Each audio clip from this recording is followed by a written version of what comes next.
Bueno, muy buenas tardes. Es para mí, la verdad, un gran gusto, un honor, un placer estar con ustedes para compartir algunas de las cosas que he estado pensando en estos últimos tiempos.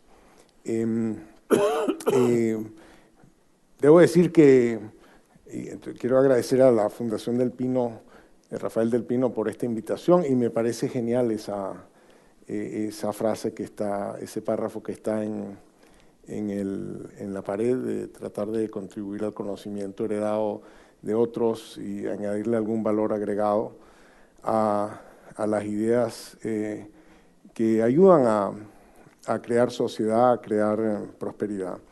No les voy a decir por qué esta presentación tiene este título, lo dejaré un poco como una incógnita, pero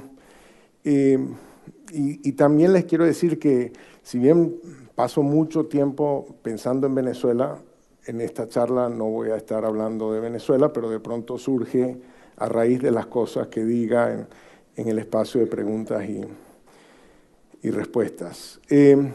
Voy a empezar por tratar de describir muy sencillamente lo que he llegado a concluir es el secreto de la prosperidad. El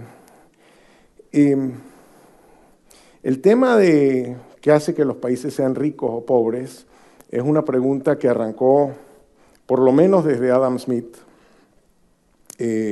donde se hizo la pregunta del origen de la riqueza de los países. Ahora, cuando Adam Smith escribió La riqueza de las naciones, el país más rico del mundo, que era probablemente Holanda, la escribió en 1776. El país más rico del mundo en términos de ingreso per cápita era Holanda. Era aproximadamente 4 veces más rico que el país más pobre del mundo, que eran muchos que estaban básicamente a niveles de subsistencia. Es decir, Holanda estaba más o menos a 4 veces los niveles de subsistencia. Según los datos del Banco Mundial, el país más pobre del mundo es Malawi. Entonces, si uno agarra y multiplica por 4, el ingreso per cápita de Malawi llega a Haití. Si uno multiplica por 4, el ingreso per cápita de Haití llega a Marruecos. Si uno multiplica por 4, el ingreso per cápita de Marruecos llega a Polonia o a Argentina. Y si uno multiplica por 4 el ingreso per cápita de Polonia, llega a Singapur. ¿Okay? Entonces, lo que era un problema de 4-1, se volvió un problema de algo así como 256-1. ¿No? Y eso, en cierto sentido, quiere decir que el secreto de la prosperidad no se resuelve leyendo el libro de Adam Smith. Y la razón por la que ocurrió esto es que el ingreso per cápita tiene una estructura muy particular a lo largo del tiempo. Básicamente, desde el año 0, el ingreso per cápita en el mundo no se movió. Se quedó a un nivel súper estable por muchísimo tiempo y súbitamente en los últimos 200 años se pegó un brinco. Entonces esto parece como un palo de hockey. Ahora, si uno hace zoom a estos últimos 200 años, se ve así. De modo que cuando Adam Smith estaba escribiendo, que era antes del año 1800, las diferencias eran relativamente pequeñas, pero cuando uno va a ver las diferencias ahora, se ven muchísimo más grandes. Entonces, básicamente, algo cambió.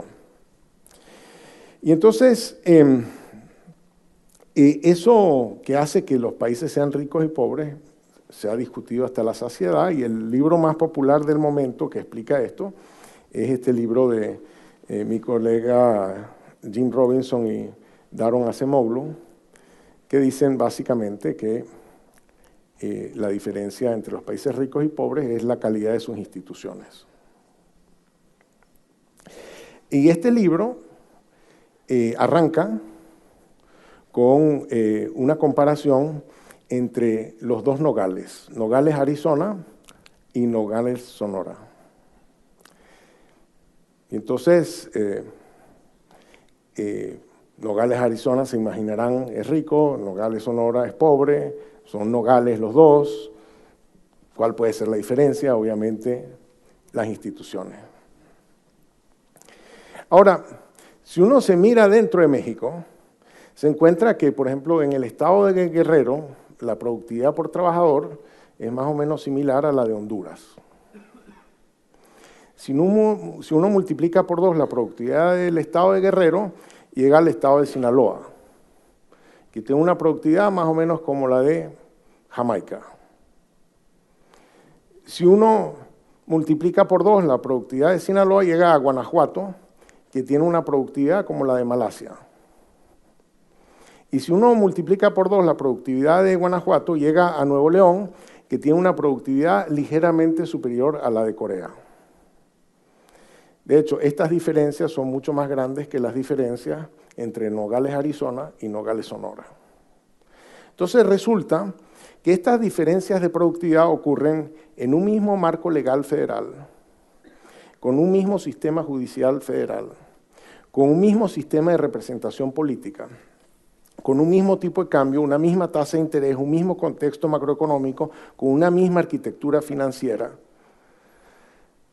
Entonces, bueno, ustedes me dirán, no, es que las instituciones es otra cosa. Bueno, ok, serán otra cosa, pero dígame, cuando usted habla de instituciones, ¿de qué me quiere hablar? ¿Okay? Entonces yo creo que, bueno, no lo digo yo, lo dijo Wittgenstein, que Wittgenstein dijo que los problemas de filosofía son problemas de lenguaje, de hablar con conceptos muy imprecisos. Y uno de esos conceptos súper imprecisos es el de instituciones, ¿no? Entonces, no, pero es que yo no me refería a eso como instituciones. Está bien, ok, bueno, entonces, está bien, cámbiame la definición, busca alguna que te funcione. Otra de las super palabras imprecisas es la que yo voy a argumentar, explica la diferencia de la prosperidad, y esa palabra es tecnología. Yo voy a argumentar que la diferencia entre los países ricos y los países pobres es la tecnología. La tecnología también merece el premio Wittgenstein por imprecisión. Es una palabra que debió haber sido inventada por diplomáticos porque, como ustedes saben, los diplomáticos están en el negocio de conseguir palabras que escondan los desacuerdos. Así todo el mundo puede firmar el comunicado, ¿no? Entonces, una de esas palabras es tecnología. Entonces uno dice, bueno, ok, pero cuando me dices tecnología, ¿a qué te refieres? Entonces, la primera definición que uno hace de tecnología es que tecnología son herramientas, ¿ok? No, yo tengo aquí mi celular, etcétera, son herramientas. Y voy a argumentar que la diferencia entre los países ricos y los países pobres es que unos tienen buena tecnología, mucha tecnología, y otros no tienen buena tecnología, mucha tecnología. La segunda cosa que es tecnología son códigos, procedimientos, protocolos, recetas.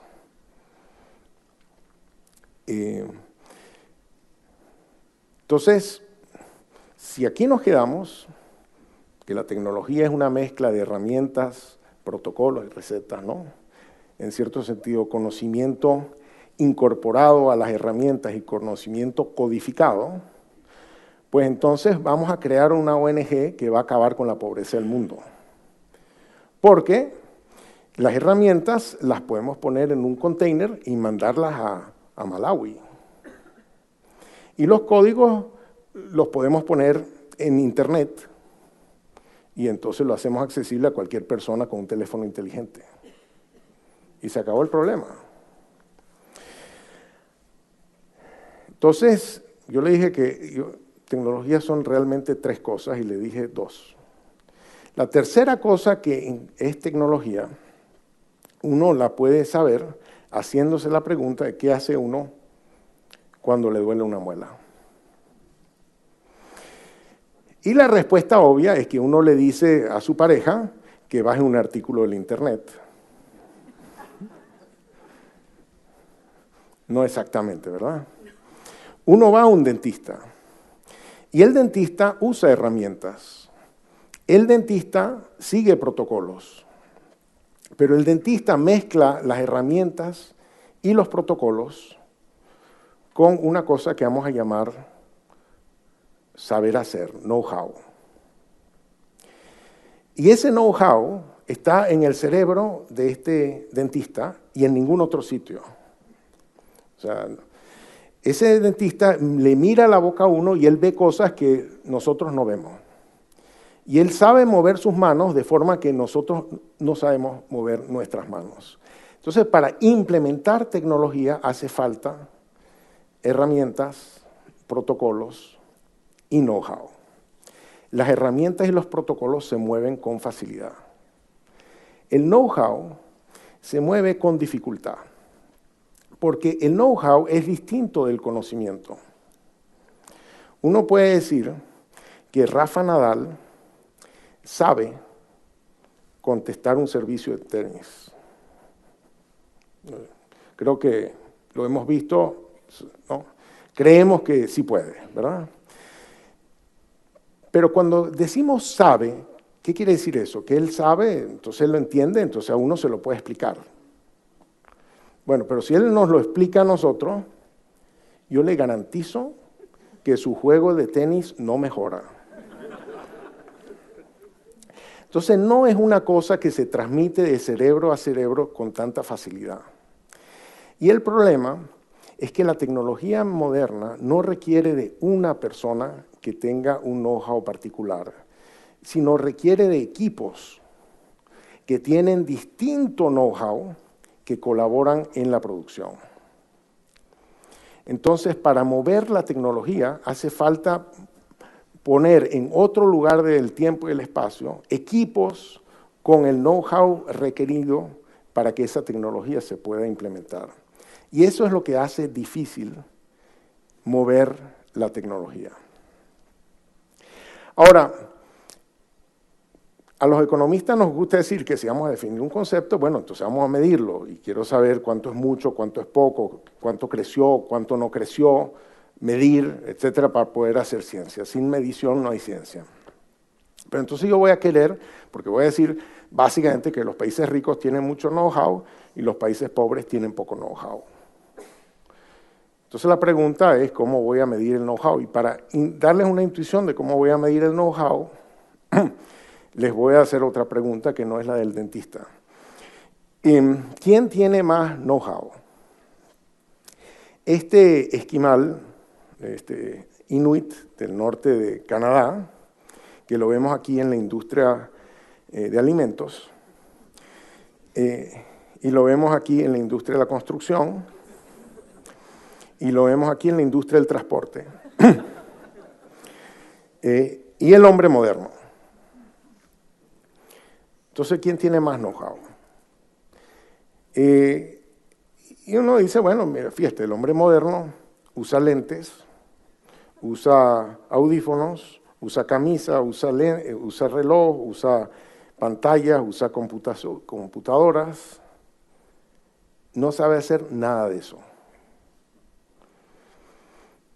Si a este señor yo lo muevo para acá, debe haber un teorema matemático que dice que se muere.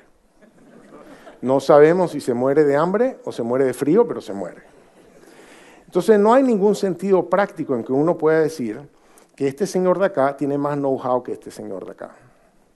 Pero uno sí puede decir que la sociedad a la que este señor pertenece tiene más know-how que la sociedad a la que este señor pertenece, porque la sociedad a la que este señor pertenece de pronto sabe hacer lentes, camisas, audífonos, computadores, etc.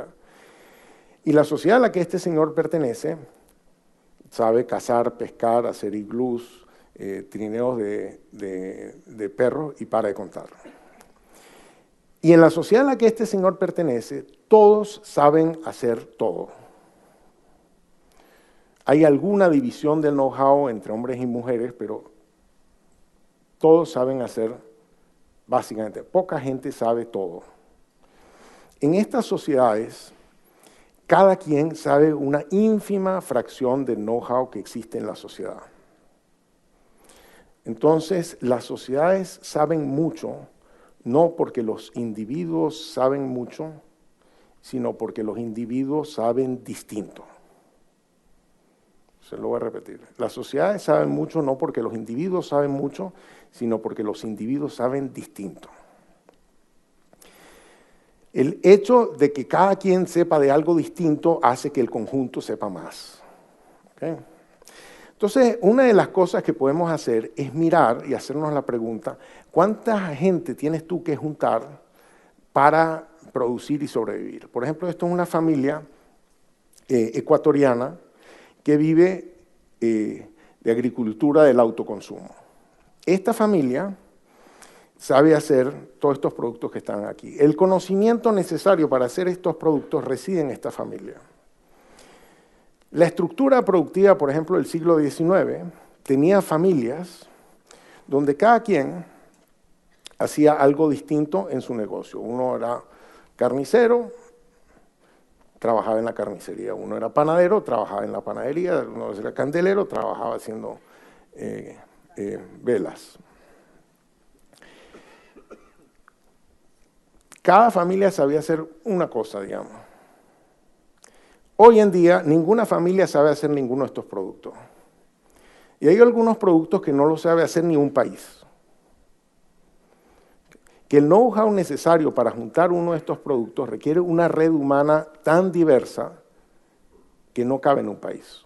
Para hacer este avión, pues la Boeing, que tiene 165,000 trabajadores, se fue a buscar capacidades productivas por todos lados. Para hacer las turbinas, el tren de aterrizaje, los baños, los avionics, etcétera, etcétera.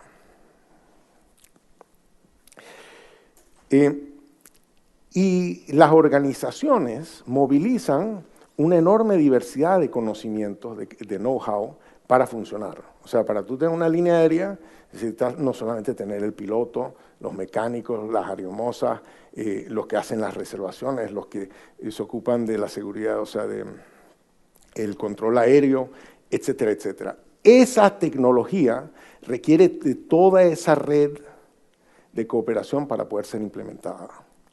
No es una cuestión de, bueno, tu país no tiene línea aérea, no importa, yo voy para allá, yo sé.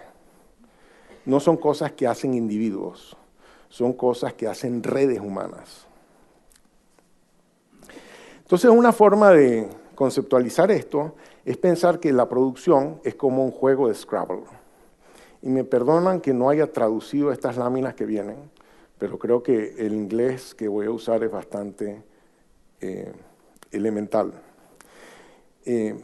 Pero la idea central es que la metáfora que voy a usar es que los productos son como palabras y se producen juntando pedazos de know-how que son como letras. ¿Ok?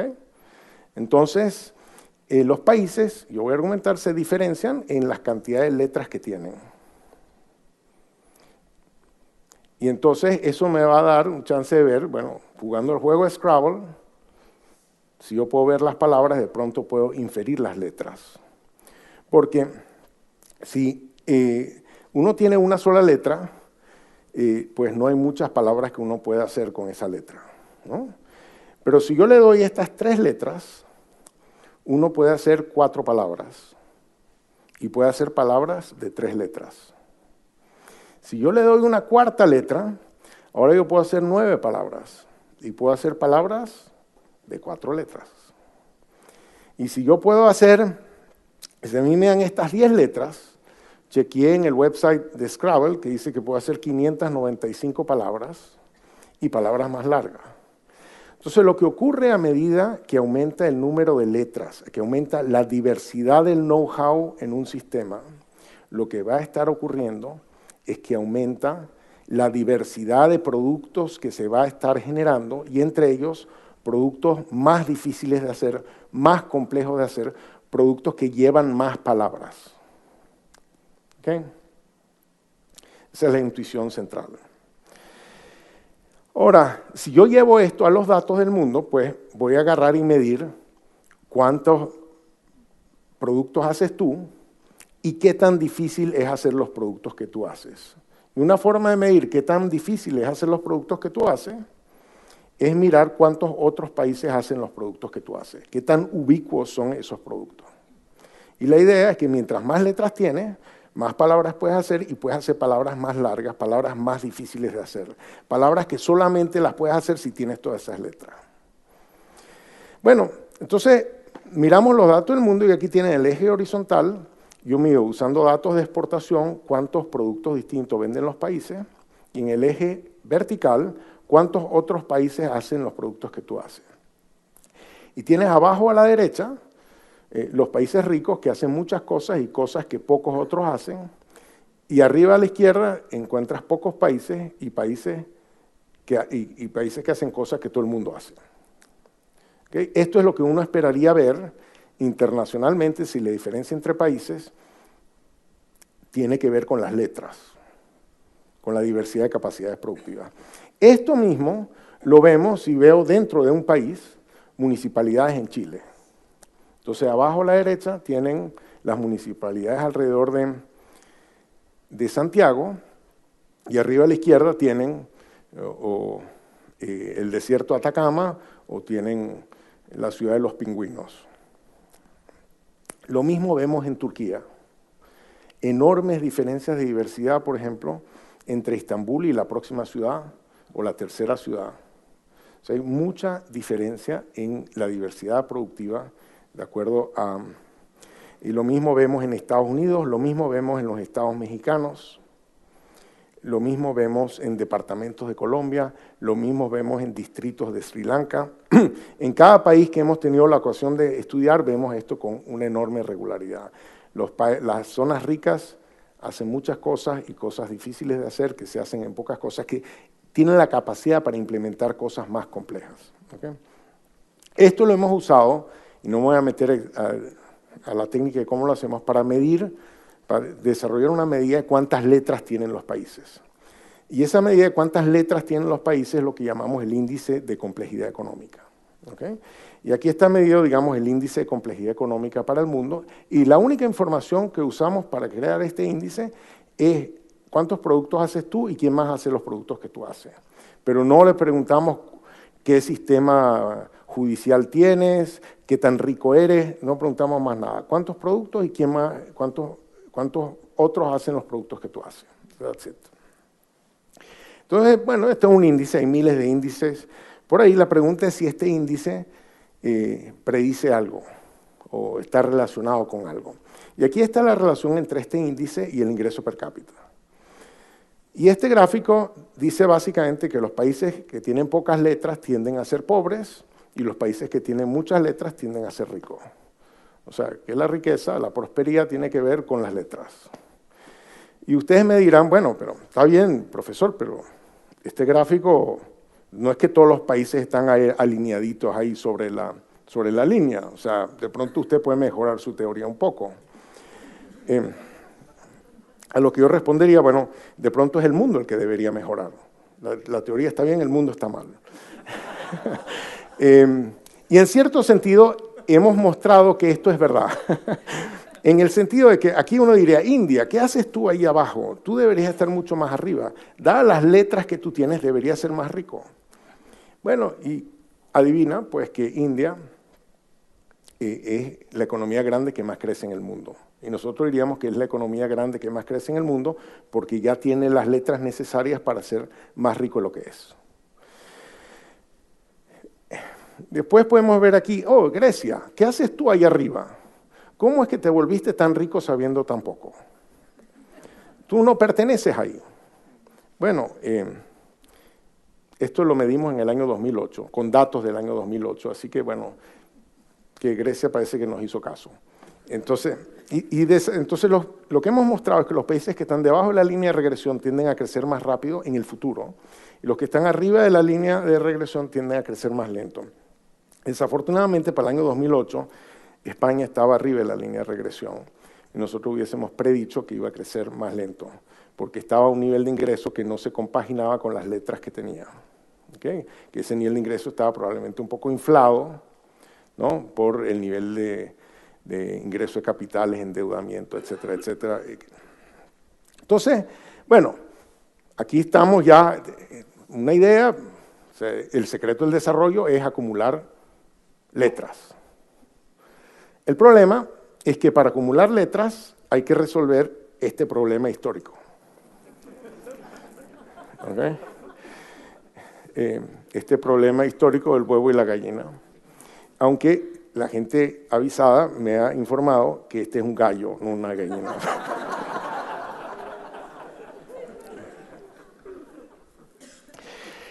Entonces, el problema del huevo y la gallina es que yo no puedo hacer lo que no sé hacer.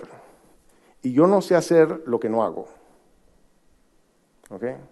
Yo no puedo hacer relojes sin relojeros. Y nadie puede volverse relojero en un sitio donde no se hacen relojes, porque ¿de quién va a aprender? Además, ¿quién quisiera ser relojero en un sitio donde no se hacen relojes? Entonces, el problema de la difusión del conocimiento, de la difusión del know-how, es que hay que resolver de alguna manera estos problemas de coordinación, estos problemas del huevo y la gallina. ¿Cómo empiezo a hacer algo que yo nunca he hecho? Bueno, tengo que de alguna forma adquirir el know-how de algún lado. Ahora, quiere decir que para yo contaminar un lugar de nueva tecnología, de pronto tengo que mover las herramientas, tengo que mover los protocolos y demás, pero tengo que mover el know-how. Y esta es una forma de intentar mover el know-how, y mover el know-how al cerebro es difícil. O sea, para mover el know-how de cómo se toca el violín toma muchos años, ¿verdad? Porque es mucha repetición, imitación con alguien que sabe tocar el violín, ¿verdad? Es mucho más fácil que mover el know-how al cerebro, es mover el cerebro. Es mover el cerebro. Ahora ustedes se dirán, yo estoy seguro que se están diciendo, oye, pero qué idea más brillante, ¿no? Bueno, resulta que no la descubrí yo, la descubrió el mundo. Entonces le voy a estar relatando un poco de los estudios que se han hecho para mostrar la importancia que tiene mover cerebros para que se difunda la tecnología. Voy a estar sintetizando algunos de los papers que están en la literatura y en esta presentación le quité algunos de los que había hecho. Pero la primera es un paper que muestra que los fundadores de Ford, General Motors y Chrysler todos trabajaron para Oldsmobile.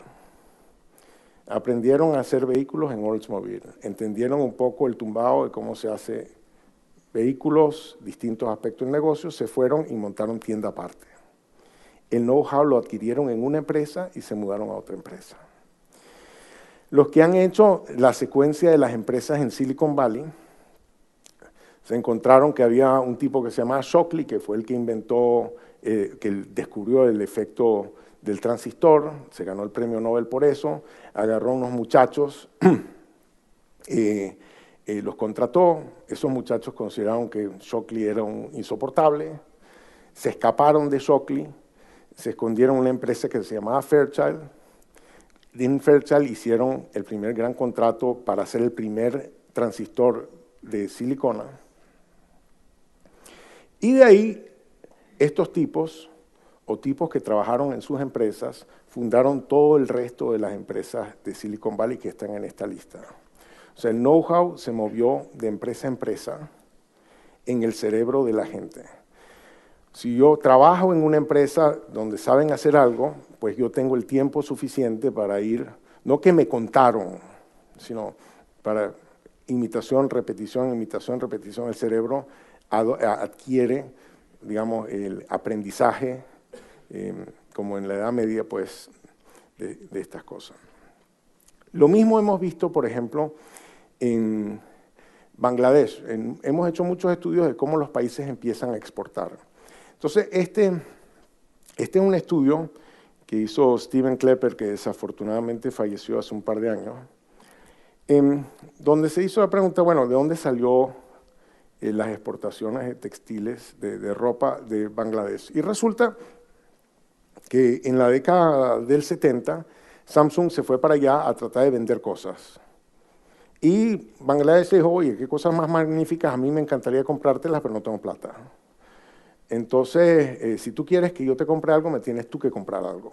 Y Samsung se fue por todo el país y encontró que realmente, de todo corazón, no había nada que ellos quisieran comprar en Bangladesh.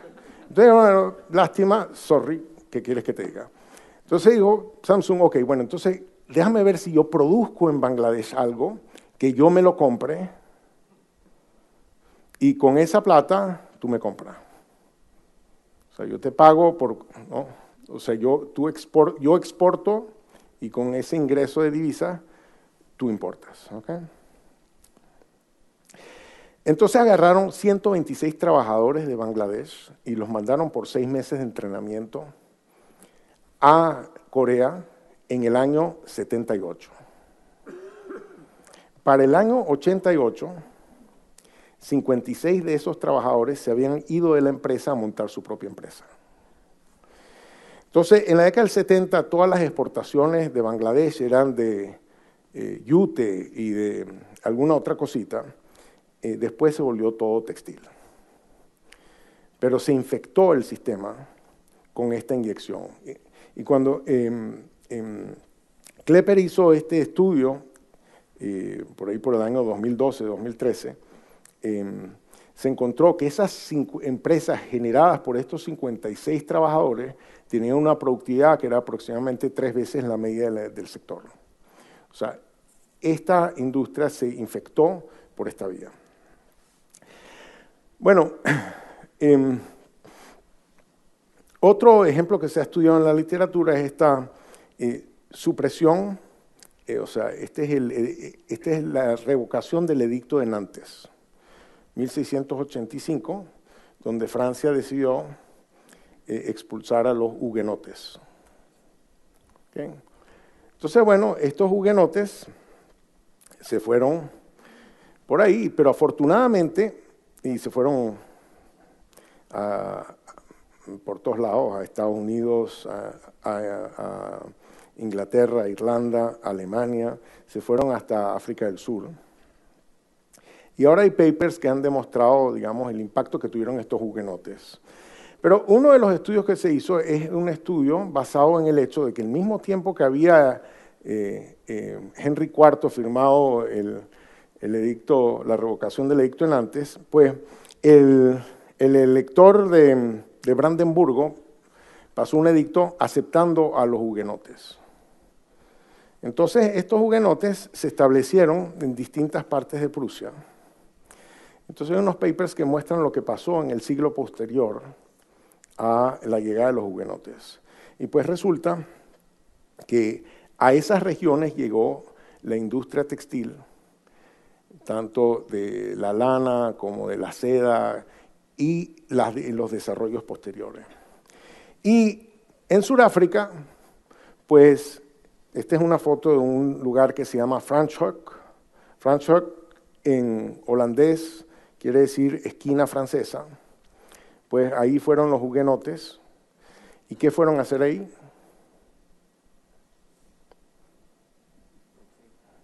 Vino. Entonces, ¿cómo llegó la industria del vino a Sudáfrica? No fue porque fueron unos ingleses a leer en la biblioteca sobre el vino, ¿verdad? Sino que fueron los hugonotes franceses que habían estado haciendo vino en Francia a hacer vino allá. Ahora, todo esto sugiere que para que se mueva el know-how hay que mover a la gente. Entonces, por ejemplo, cuando uno ve a países en vías de desarrollo, uno se puede hacer la pregunta de cuánta gente se movió. Ustedes saben que todo el mundo le encanta compararse con países como Singapur. ¿Ok? Entonces, bueno, en Singapur resulta que 1 de cada 2.4 personas es extranjera. 1 de cada 2.4 personas en Singapur no nació en Singapur. En Panamá, 1 de cada 24 personas no nació en Panamá. En México, 1 de cada 240 personas no nació en México. Y en Colombia, 1 de cada 400 personas no nació en Colombia. O sea, estos son países impresionantemente cerrados a la inmigración. Impresionantemente cerrados a la inmigración. Estos son un poco los datos del mundo. O sea, países que han sido muy exitosos tecnológicamente, Israel, Singapur, Suiza, etcétera, tienen unos niveles muy, muy altos de inmigración. En los datos que le mostré antes de Silicon Valley, o sea, en Estados Unidos el 14% de la población no nació en Estados Unidos, pero el 52% de los emprendedores de Silicon Valley no nacieron en Estados Unidos. Y la mayoría de los profesores de Harvard no nacimos en Estados Unidos. ¿Okay? Ahora yo les pregunto, si revisan en España, ¿cuántos de los profesores de las universidades españolas no nacieron en España? Y yo creo que la explicación es muy obvia, es que hay tanto más talento nacido entre los, ¿cuántos son? 50 millones de españoles, que entre los 300 millones de americanos, que obviamente es mucho más fácil llenar de profesores a las universidades españolas que a las universidades americanas. Entonces, entiendo esa explicación, pero en todo caso, ustedes me dirán, bueno, pero es que los países en vías de desarrollo, nadie quiere ir para allá. Pero entonces vale la pena estudiar las políticas migratorias de los países en desarrollo. Y resulta que las políticas migratorias de los países en desarrollo es que en una gran cantidad de países en desarrollo no hay ningún mecanismo para obtener una residencia permanente y no hay ningún mecanismo para obtener la nacionalidad. Encima de eso, hay grandes restricciones a la contratación de extranjeros. Por ejemplo, en Irlanda hay un máximo, un límite máximo, uno no puede contratar más del 50% de los trabajadores que no sean nacidos en la Unión Europea. Más de eso, imposible. Más del 50% de personas no nacidas en la Unión Europea no está permitido en Irlanda. En Kazajstán no permiten más de 30% en cada empresa que sea nacido fuera de Kazajstán. En Egipto, Guatemala y Panamá el máximo es 10%. ¿Okay? En Camboya el máximo es 6%. En el Congo el máximo es 4%. Y en estos otros países, en vez de poner un porcentaje, ellos nada más ponen un número, 1 o 2, pero no más. O sea, ahora, si ustedes dicen cuáles son las estrategias para aumentar el desarrollo y demás, van a decir, bueno, creo que hay que aumentar la educación, mejorar la salud, mejorar la infraestructura, mejorar el sistema judicial, etcétera. Todo eso es difícil. Dejar que entre la gente pareciera ser un poquito más fácil. Entonces la pregunta que uno se tiene que hacer es ¿por qué no los dejan entrar? ¿Por qué no los dejan entrar? O sea, una cosa es que no quieran venir, pero ¿por qué no los quieres dejar que entren?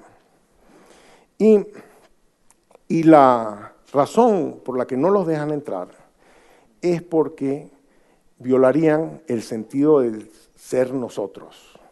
Esta es una malísima traducción de una expresión en inglés que es the sense of us, el sentido de ser uno, el sentido de ser perteneciente al grupo, sentido de pertenecer, o sea, el sense of us. ¿Por qué los países no dejan entrar a la gente? Bueno, obviamente porque no son parte de nosotros. Y en cierto sentido no pertenecen, no debieran estar aquí, no son parte de nosotros. Ahora, si yo voy a tratar de explicar este comportamiento usando la teoría económica tradicional, que ha sido la base de toda la teoría de economía política, de por qué toman las decisiones que toman, la economía política da una respuesta a todas las preguntas sobre la base de este paradigma. Y este paradigma dice que los países toman distintas decisiones en materia de dejar o no dejar entrar a los inmigrantes en función de que la gente tiene distintas preferencias o la gente enfrenta distintas restricciones o la gente agrega sus preferencias de distinta manera. Entonces, si usted va a dar una respuesta dentro de lo que es la economía política actual, usted va a hacer referencia a algo. Bueno, es que la gente tiene gustos distintos, tiene restricciones distintas o agrega las preferencias de manera distinta. Esto es la forma como la gente piensa estos problemas. Y yo creo que dentro de este paradigma es muy difícil dar una respuesta satisfactoria de por qué la gente toma decisiones que aparentan ser de perogrullo, o sea, obvias, obviamente beneficiosas. Entonces, para responder a esa pregunta, voy a analizar esta noticia importantísima del año 2016. ¿Ok? Porque aquí está un poco la respuesta. De todos los eventos del 2016, yo decidí enfatizar este, ¿no? Pero bueno, en este evento, Inglaterra no avanzó a los cuartos de final de la Copa de Europa porque perdió contra Islandia 2-1. O sea, qué vergüenza, ¿no? O sea, ahora, estos son los países que clasificaron a la Copa de Europa. En esta lista hay países como España, Francia, Italia, Alemania. Y ustedes me dirán, bueno, obvio. Ahora, también hay países como Inglaterra, Gales y Irlanda del Norte. ¿Por qué no está el Reino Unido? ¿Por qué no está el Reino Unido? ¿Por qué está Inglaterra, Irlanda del Norte y Gales? Debo informarles que Escocia y Gibraltar no clasificaron ni a esta ronda. Y esta es una pregunta importante porque si yo miro el mapa de Europa en el año 1300, este es el mapa de esta región de Europa en el año 1300, y mire el número de gobiernos soberanos que habían en ese momento. En lo que hoy es Italia, medio Francia, Alemania, y mire el número de estados soberanos que había en Gran Bretaña. No se hubiese dicho, bueno, a esto le es fácil la unificación. A los alemanes, a los italianos, fíjense la fragmentación que había en Italia y Alemania. Entonces, ¿cómo es posible que los italianos, toda esta diversidad, y los alemanes, una diversidad aún mayor, lograron ponerse de acuerdo con tener un equipo de fútbol y los del Reino Unido no se pusieron de acuerdo? Entonces, obviamente, que es que los del Reino Unido, o sea, los ingleses piensan que si en vez de tener un equipo inglés, tienen un equipo del Reino Unido, pues de pronto ese equipo le va mejor y le gana a Islandia. Pero un equipo del Reino Unido no sería nuestro equipo. No sería nuestro equipo. Sería un equipo con una pila de extranjeros, ¿verdad?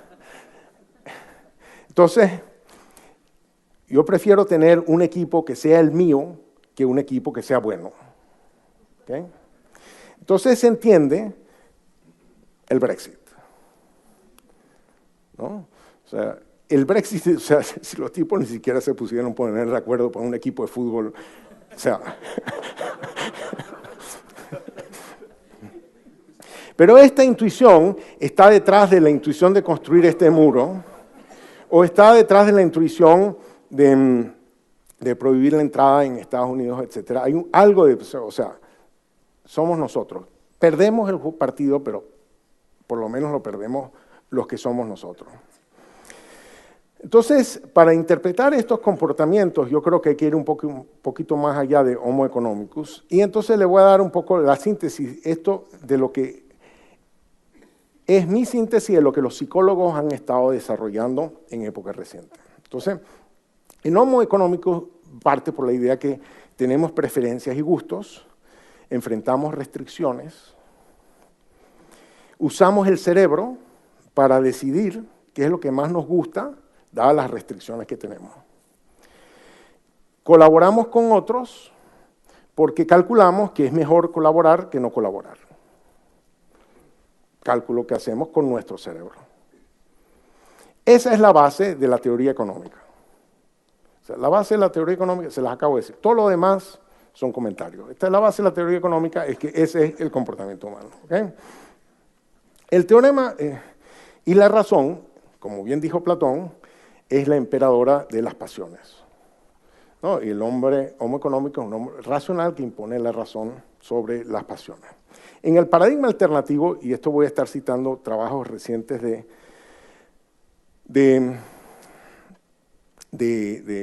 psicólogos, nosotros no somos algo distinto del cerebro. O sea, no es que nosotros tenemos un cerebro, porque si nosotros tenemos un cerebro, ¿dónde está el nosotros? ¿Y quién es el que está usando el cerebro? ¿Dónde está? ¿Cuál es el fantasma que está manejando la máquina? Nosotros en realidad no tenemos cerebro, sino que el cerebro nos tiene a nosotros. Nosotros somos una ilusión creada por nuestro cerebro. Y nuestro cerebro sabe muchísimas cosas que nosotros no sabemos y nosotros tenemos acceso a una pequeña fracción de las cosas que sabe nuestro cerebro. Yo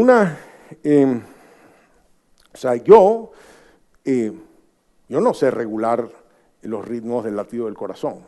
Ustedes saben regular o la emisión de hormonas. O ustedes saben que cuando yo me muevo aquí, ¿qué músculo moví? El cerebro sabe hacer eso, yo no. ¿Okay? Colaboramos con los demás por razones emocionales. Y esto lo han medido en laboratorio.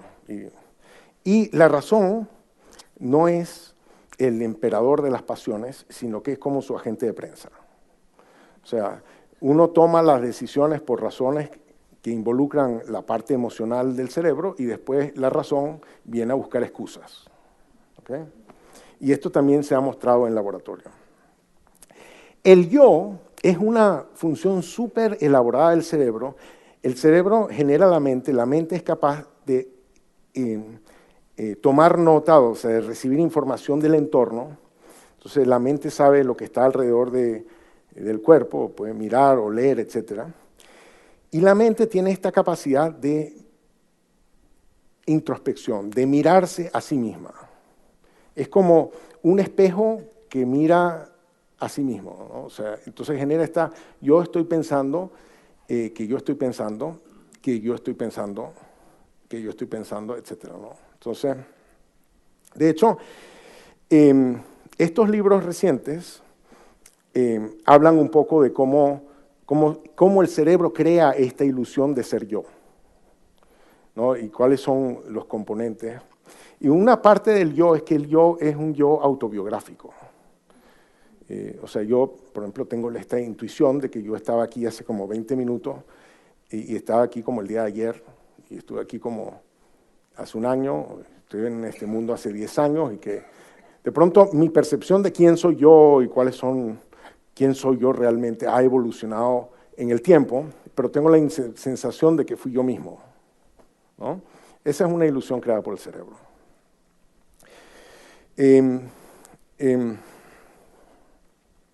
Y la idea del yo es de hecho, Kierkegaard, esto es una traducción mía de lo que dijo Kierkegaard. De pronto lo debería decir en inglés, porque no lo sé decir en danés. Pero el yo es una relación entre el yo y uno mismo. O sea, the self is a relationship between the self and its own self. O sea, es una cosa totalmente, lo que Douglas Hofstadter llama un strange loop. Entonces, eso es lo que soy yo. ¿Quiénes son los demás? Bueno, los demás que hay en el mundo, de acuerdo a estas teorías psicológicas, dice que el cerebro clasifica las cosas en el mundo en dos tipos de cosas.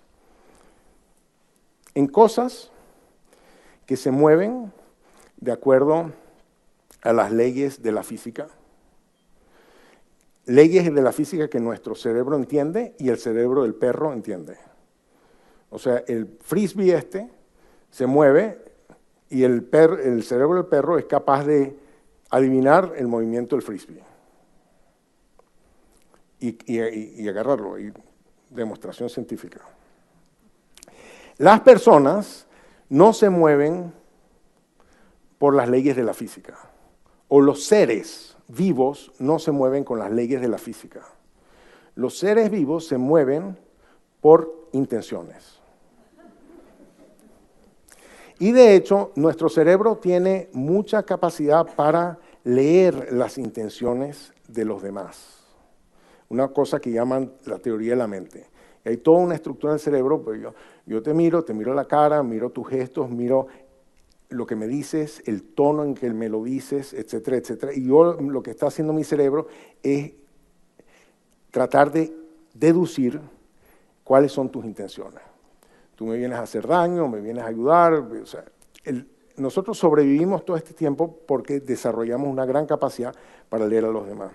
Pero nosotros además somos el mamífero más cooperativo del mundo. No hay nadie que coopere en grupos tan grandes como nosotros, los humanos. Y esa capacidad de cooperación es el secreto de nuestro éxito. Esto es un biólogo antropológico, que está un profesor de Harvard, les recomiendo mucho este libro, que explica la historia de cómo nosotros evolucionamos y cómo nuestro comportamiento evolucionó para cooperar.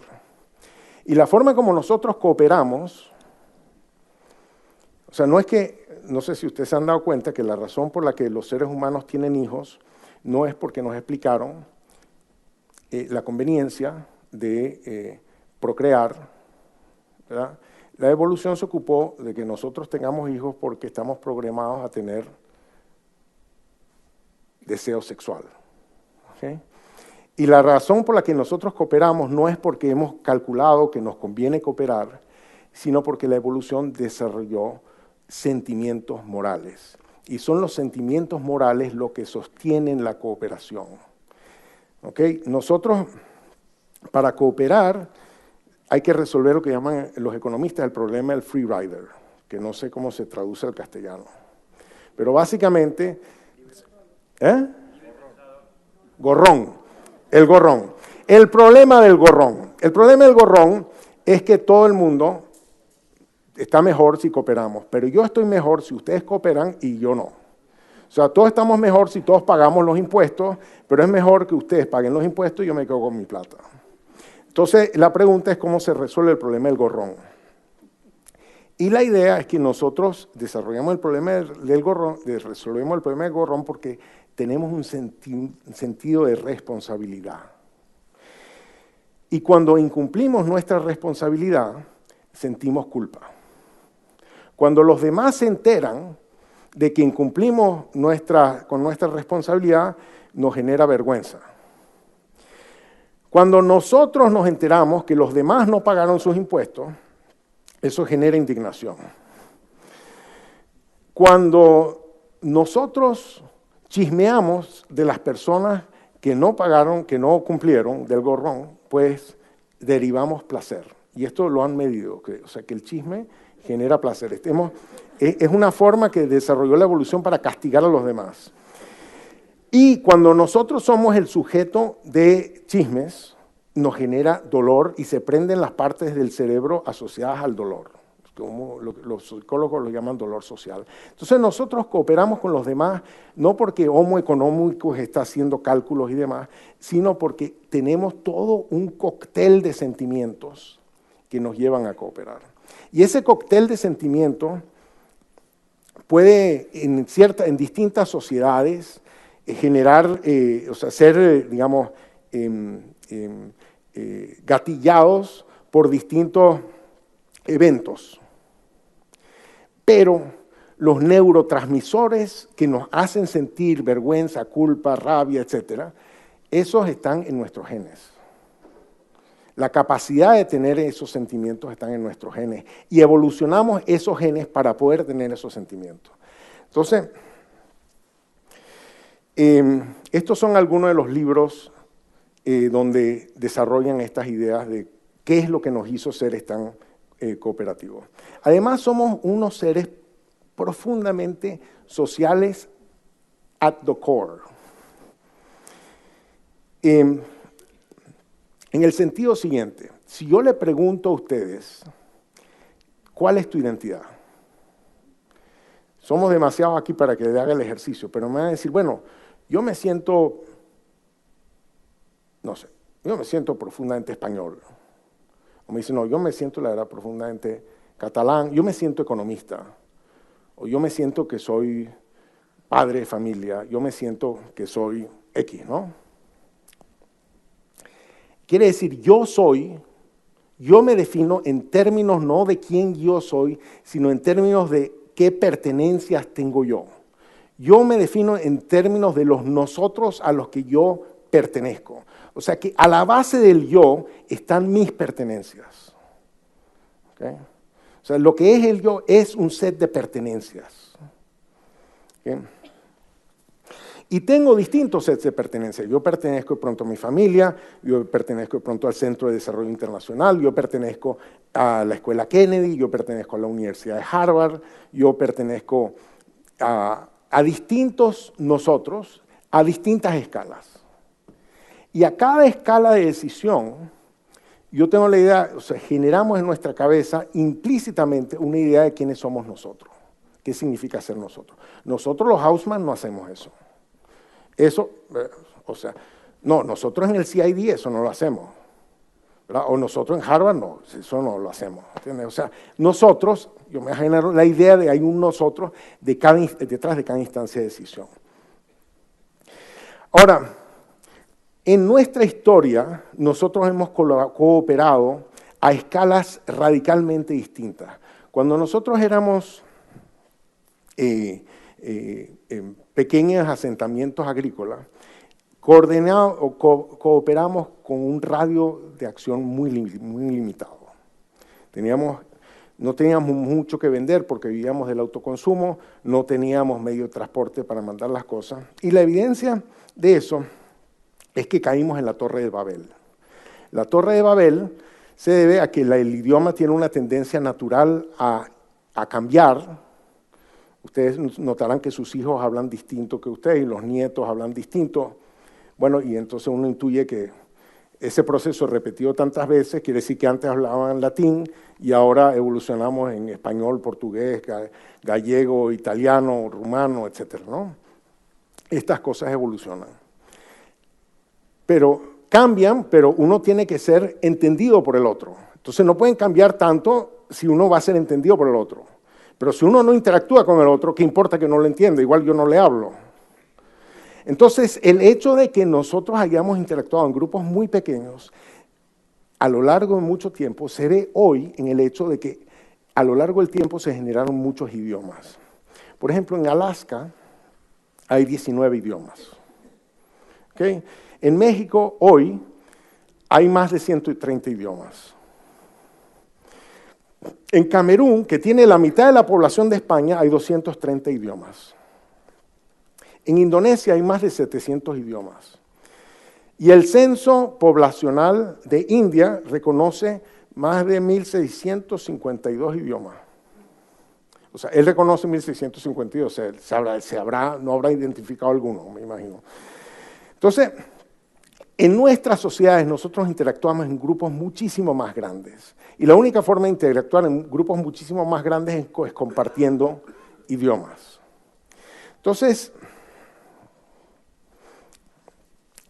¿cómo es que nosotros como sociedad, como país, como Estado, desarrollamos una sensación de ser nosotros? ¿Qué significa cuando ya no el CID, ya no Harvard, sino qué significa ser Estados Unidos? El concepto de ser nosotros en Estados Unidos, el concepto de ser nosotros en Venezuela. ¿Qué significa eso? ¿En qué está basado? Está basado en una identidad racial, en un idioma común, en una religión común. Obviamente en nuestra historia vivíamos en grupos tan pequeños que todos nos parecíamos, hablábamos el mismo idioma y teníamos las mismas creencias. Pero ahora vivimos en grupos mucho más grandes, queremos interactuar en grupos mucho más grandes y dentro de esos grupos va a haber diversidad religiosa, diversidad de idiomas, diversidad racial, etc. Entonces, ¿cómo construyes tú hoy una sensación de pertenencia, de identidad, si somos tan diversos? Este hombre que falleció recientemente, Ben Anderson, desarrolló la idea de que el nacionalismo está basado en la creación de una comunidad imaginada. Una comunidad imaginada que existe solamente en la imaginación de la gente, no existe en ningún otro lado. Dice, no, pero objetivamente la historia, bueno, objetivamente la historia todo lo que tú quieras, pero lo que está en la cabeza de la gente no tiene nada que ver con el objetivo de la historia, porque vivimos en el mundo de la posverdad, ¿no? En todo caso, ¿qué pasó en Europa? Bueno, en Europa había una enorme fragmentación política, porque el que ponía un castillo se volvía invulnerable. Muy costoso sacar a alguien de un castillo. Hasta que inventaron los cañones. Los cañones destruyen las paredes de los castillos y los cañones eran súper tecnológicamente avanzados en la época, hiper caros. Entonces el Estado que fuera más grande, que tuviera más recursos, podía hacer más cañones y, bueno, reventarle las murallas a todos estos señoritos que habían creado sus castillos. Entonces esto llevó a una concentración del poder. España, cuando unificó el poder, más o menos en esta época, con las nuevas tecnologías militares, entonces ahora estamos toda España reunificada. ¿Qué nos hace españoles? Unos hablan gallego, otros hablan vasco, otros hablan catalán. ¿Qué nos hace españoles? La religión católica. Y entonces, ¿qué decidió España en 1492? Expulsar a los judíos, a los moros, etc. ¿No? Claro que se fueron. Entre ellos llegaron a Holanda. Resulta que Holanda era parte del imperio Habsburgo. Felipe II decidió que era muy malo que haya dentro de su imperio gente protestante o de otras religiones, mandó a la Inquisición para allá, los holandeses se ofendieron, España se gastó toda la plata, todo el oro de América y lo que le pidieron prestado a los banqueros italianos en tratar de reconquistar Holanda. No pudo, en el año 1618 firmó un armisticio, aquí están, y bueno, de pronto Holanda se definió como una república no anticatólica, sino tolerante. Y con esa tolerancia, bueno, se fue ahí a vivir Spinoza, se fue a vivir Descartes, y de ahí arrancó el siglo de oro holandés, una enorme diversidad cultural que entró en Holanda porque la definición del nosotros era distinta. La definición del nosotros era distinta. Bueno, en 1648 vino la Paz de Westfalia, esta era la estructura política de ese momento, y después vino la Revolución Industrial. Y la Revolución Industrial generó dos fuerzas muy importantes, que en realidad han estado siempre ahí, pero que es importante entenderlas. La primera es que se generaron grandes economías de escala en acceso a mercado. Como había toda esta producción industrial, uno quería tener un mercado más grande, donde vender sus cosas. Y ese mercado más grande exigía unidades políticas más grandes. La gente de habla germánica creó esta unión aduanera, el Zollverein, pero después políticamente se desarrolló este movimiento nacionalista, no para separarse de España, sino para unir gobiernos soberanos que hablaban un idioma medio germánico bajo un mismo Estado. Y lo mismo ocurrió en Italia. La segunda cosa que requirió la revolución industrial es más bienes públicos. Y bienes públicos más que involucran más a la gente. Entonces, por ejemplo, un idioma común. Ustedes dirán, bueno, pero un idioma común. Pues no, el idioma común fue una de las grandes creaciones del Estado, porque no había un idioma común en Italia, no había un idioma común en Alemania. Parte de lo que hizo el Estado fue crear el idioma común. De hecho, una de las cosas que hizo, creo que la Real Academia Española es de 1700 y pico, el Estado, un poco, creando las bases de qué significa escribir bien el castellano. Pero además requiere infraestructura, requiere de educación. Ahora el Estado necesita educar a la gente. ¿Qué van a aprender los niños? ¿Qué van a aprender los niños? ¿Quién decide qué va? Entonces, un Estado que requiere tomar mucho más decisiones para nosotros. Entonces, requerimos un sentido de pertenencia al Estado más profundo. Entonces, lo primero requiere un sentido de nosotros más amplio, que involucre un país más grande, un mercado más grande, y el otro requiere un sentido de pertenencia más profundo, que colide con el otro, porque si quiero una identidad muy profunda, déjame compartir más cosas contigo. Entonces, este era el mapa de Alemania en 1871. Estos son mapas lingüísticos, para decirles, y este era el mapa político de Italia. Entonces, una gran reunificación de una cantidad de cosas para crear una unidad más grande. Y ahora estamos tratando de crear una unidad más grande en la Unión Europea, ¿verdad? Pero es como parte de la misma secuencia. Y el problema es, bueno, que necesitamos tener un sentido de nosotros que ampare eso. Y desafortunadamente, un poco de los problemas que está en Europa hoy es que no hay un sentido de nosotros que acompañe la idea de ser europeo. Cuando uno dice, bueno, es que yo soy europeo, ¿qué quiere decir con eso? ¿Qué te hace a ti europeo como son los búlgaros, o como son los polacos, o como son los alemanes, o como son los italianos? ¿Qué significa ser nosotros los europeos? Y cuando entonces Bruselas toma decisiones, ¿a nombre de qué europeo está tomando decisiones? ¿Qué significa ser europeo? Entonces, muchas de las sensaciones de pertenencia se basan en ciertos mitos fundacionales. Entonces, los mitos fundacionales, por ejemplo, en el Antiguo Testamento, hay ¿cómo se llama? Los estudiosos de la Biblia dicen que la Génesis y el Éxodo y demás fueron mitos fundacionales que se crearon con posterioridad a el libro de Samuel, donde en el libro de Samuel lo que hay son 12 tribus que están siendo militarmente presionadas por los filisteos y deciden hacer un reino, donde nombran primero a Saúl y después a David. Y entonces el mito fundacional es que estas 12 tribus que deciden hacer esta unión política, en realidad eran 12 hermanos, que venían todos de un mismo tronco. Abraham, Isaac y los 12 hijos de Jacob. Entonces, esta unión política está basada en, esa es un poco la teoría de esto. Y la teoría norteamericana es que lo que nos da a los americanos el sentido de ser nosotros es que tuvimos unos padres fundadores que nos dieron una constitución maravillosa y ¿cómo se dice? Bill of Rights. La Carta de Derechos que nos dio la Carta de Derechos y la Constitución, y si no fueran por esos valores, esa Carta de Derechos, esa Constitución, Estados Unidos sería hoy como Canadá. Bueno, porque Canadá son las provincias que decidieron no independizarse. Entonces es un experimento natural perfecto, experimento histórico perfecto, ¿no?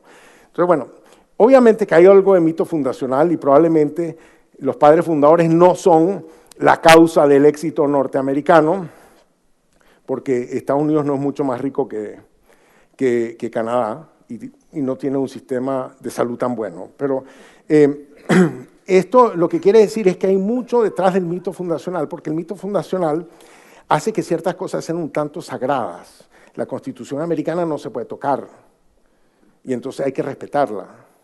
Entonces, bueno, eso une, ¿no? El mito populista, no me voy a adentrar, pero un poco es una descripción de que aquí siempre ha habido la gente, y la gente ha sido sufrida, explotada, etcétera, por parte de unos extranjeros o extranjerizantes que son la casta, y que han estado explotando a la gente. Entonces, si nosotros salimos de la casta, vamos a liberar a la gente, entonces necesitamos un héroe que libere a la gente de la casta. Entonces, en el resto del mundo, la formación de los estados ha sido increíblemente heterogénea. O sea que si usted clasifica los países entre países desarrollados y países subdesarrollados, dice, bueno, los países desarrollados tienen buenas instituciones y los países subdesarrollados tienen malas instituciones, no va a entender nada. Porque lo primero que pasó en parte del mundo es que cuando se generó la revolución industrial, había toda esta tecnología que difundir, pero para difundir la tecnología hacía falta Estado. Y no habían estados. Entonces, bueno, los tipos fueron y montaron el estado. O sea, Inglaterra se fue a tratar de hacer negocios en India, no había estado en India, empezaron a crear estructuras políticas para proteger sus activos, para poder comerciar, etc., y terminaron cogiendo ese continente, ¿no? Lo mismo pasó en esta cosa que llaman en inglés el Scramble for Africa, a finales, o sea, de 1890 en adelante, donde los países europeos se acogieron África. Antes no había habido Estado en África, no habían estructuras políticas grandes, no había nada que se pareciera a los estados de hoy. Vinieron los colonizadores, tomaron eso, crearon o sea, los alemanes en Tanzania crearon el Swahili. Entonces, bueno, en el mundo en desarrollo, una multiplicidad de lugares. China tiene estado desde hace muchísimo tiempo, al igual que Etiopía, Tailandia y Afganistán. India y Pakistán tienen que generar una sensación de estado a pesar de tener una diversidad lingüística fenomenal. Los pakistaníes optaron por crear una sensación de nosotros sobre la base de la religión, porque de idioma no pueden hablar. En África subsahariana hemos creado 53 estados que hablan 2000 idiomas. Entonces, obviamente, que la creación de una sensación de nosotros se complica. América Latina es este lugar único donde hay 18 países que hablan un idioma y tienen una religión común. Es que eso es el legado de la colonización, eso es lo que nos generó la colonia, una homogeneidad cultural que nos ha sido relativamente más fácil crear estados que no están en guerra con otros, pero también una cantidad de estados porque no han habido las economías de escala para unirlos. Entonces, a pesar de que Europa tiene toda esta diversidad, ha sido mucho más activa uniéndose políticamente que América Latina, que es mucho más homogénea. La Unión Europea es una estructura mucho más avanzada, mucho más compleja, mucho más desarrollada que nada que hayamos hecho en América Latina, porque como no están las economías de escala de la integración, porque todos producimos más o menos lo mismo, no hemos generado las estructuras políticas para ello. El mundo árabe es un poco... Entonces, básicamente yo quiero terminar diciendo, mire, si usted cree que el problema era que hay unos países que tienen buenas instituciones, otros países que tienen malas instituciones, y lo único que usted tiene que hacer es copiarse sus instituciones, bueno, usted no está viendo la dificultad que tienen los países en crear una sensación de nosotros, de ser nosotros, que ampare la acción del Estado. Entonces, bueno, los países están sometidos a presiones. ¿Por qué? Porque aumenta la diversidad, porque aumenta el deseo de interactuar con otros, pero por el otro lado quieren tener una sensación más profunda de ser nosotros. En síntesis, la prosperidad requiere de difusión tecnológica, la difusión tecnológica requiere un Estado capaz y requiere de la posibilidad de mezclarse con know-how que venga del exterior. Como dice la canción de Ana Belén, contamíname, ¿no? O sea, me tienes que contaminarse con ideas, invenciones, cosas que vienen del exterior.